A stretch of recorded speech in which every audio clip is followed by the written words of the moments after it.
এই দোয়াটা সবাই শিখে নেন।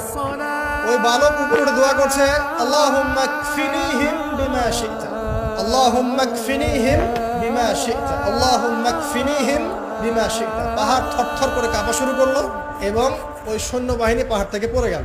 বালকের কিচ্ছু হলো না।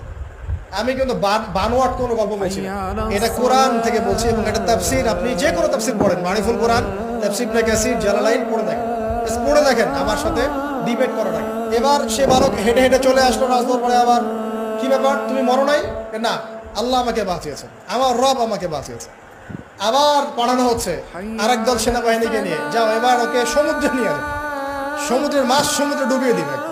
আবার সে ওখানে গিয়ে বলল, আল্লাহুম্মা কফিনিহিম বিমা শি'তা, অর্থ হচ্ছে, হে আল্লাহ, আমার বিপক্ষে যারা আছে আপনি যা দিয়ে ইচ্ছা ওদের বিরুদ্ধে আমাকে সাহায্য করেন।